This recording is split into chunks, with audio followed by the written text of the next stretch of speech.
What they think is if I get the vaccine, there's 100% that I will not get sick. I will not get really sick and I will not die. But what it actually means is that in order to prevent one COVID death, they have to give 22,000 vaccinations.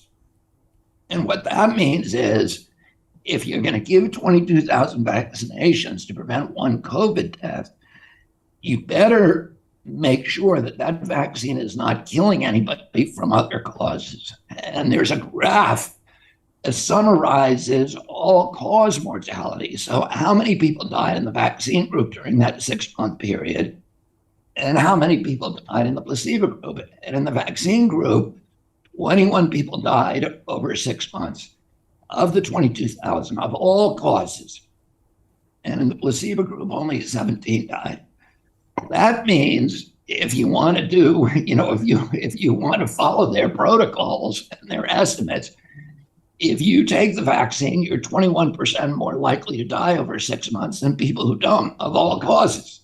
You're half as likely to die from COVID. You're 21% more likely to die from some other cause. And if you want to look closer and say, well, what was killing all these extra people? It was cardiac arrest. There were 5 cardiac arrest deaths in the vaccine group and only 1 in the placebo group. What that means is that if you take that vaccine, you're 500% more likely to die from a fatal cardiac arrest over the next 6 months than if you don't. What it also means is that for every life they save by preventing a death from COVID, they are killing 4 people from cardiac arrest. And then if you look at the real world data, and the people who've really done a good job of parsing this are my friend Steve Kirsch and then, the Wall Street genius, Ed Dowd, who I hope you can get those guys on your show at one point.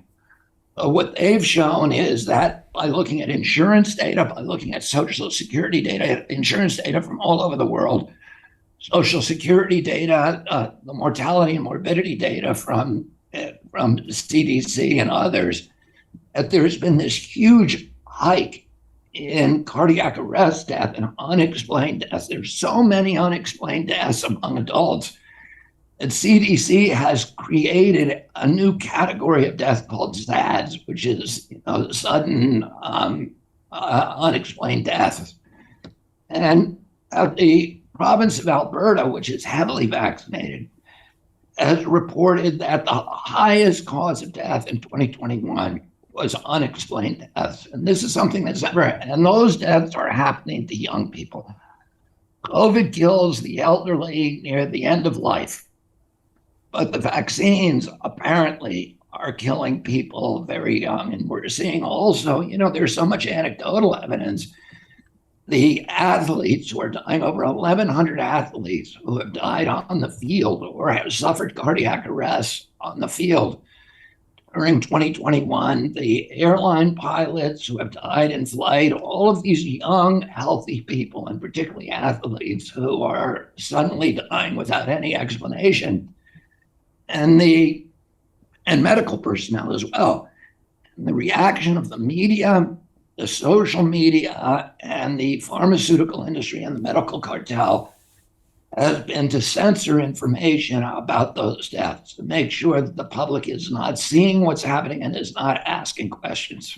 Hey, it's Brian Rose, founder of the DeFi Academy. I've told you my 4-week crypto bootcamp is amazing, but don't take my word for it. This is what my students are saying. The DeFi Academy was an amazing experience for me. It took me totally out of my comfort zone. In this course, I was challenged, I was held accountable, and pushed to do things that honestly weren't always easy. It's been phenomenal, and I can't believe we're already up on our 4 weeks. It has flown by. Going through this DeFi accelerator by far was one of the best courses I've taken. You do this course, you really get into the nitty-gritty of the activities that will make you comfortable with decentralized finance.